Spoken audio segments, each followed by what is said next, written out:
আশির দশকের শুরুতেই হিজবুল্লাহ নামে একটি বাহিনী গঠন করে ইরানের রেভলিউশনারি গার্ডস। শিয়া মুসলিমদের নিয়ে গঠন হয় এ বাহিনী। মূলত লেবাননে ইসরায়েলের হামলার জবাব দিতে ও ইসলামিক আন্দোলনের প্রসারের উদ্দেশ্যে এ বাহিনী গঠিত হয়। 2006 সালে ইসরায়েলের সঙ্গে তুমুল লড়াই হয় হিজবুল্লাহর। সে সময় ইসরায়েলের ভেতরে ঢুকে পড়ে হিজবুল্লাহর যোদ্ধারা। হিজবুল্লাহকে নির্মূল করতেই বিভিন্ন সময়ে দক্ষিণ লেবাননে হামলা চালায় ইসরায়েলি বাহিনী। এরপরও টিকে আছে তারা, বরং দিন দিন বাহিনীটির যোদ্ধাদের সংখ্যা বাড়ছে। পাশাপাশি এ গোষ্ঠী হাতে পেয়েছে নতুন ও শক্তিশালী সব অস্ত্র। 2012 সালে সিরিয়ার প্রেসিডেন্ট বাশার আল আসাদকে সুন্নি বিদ্রোহীদের মোকাবেলায় হিজবুল্লাহকে নিয়োগের পর থেকে তাদের সামরিক সক্ষমতা বেড়েছে বলে জানান বার্তা সংস্থা রয়টার্স।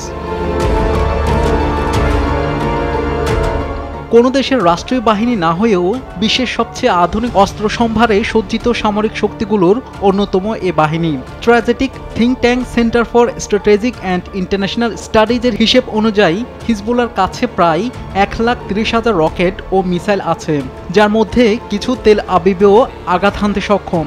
এগুলো ইসরায়েলের আকাশ প্রতিরক্ষা ব্যবস্থা ভেদ করে গুরুত্বপূর্ণ অবকাঠামো ধ্বংস করতে পারে।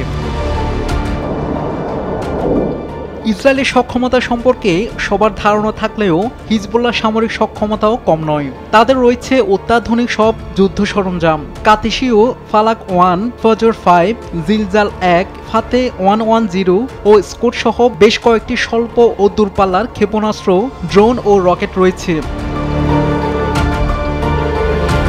গাজা ভূখণ্ডে হামাসের হাতে যে ধরনের অস্ত্রশস্ত্র আছে তার তুলনায় হিজবুল্লাহর এই অস্ত্র ভান্ডার অনেক বেশি আধুনিক ও বিধ্বংসী।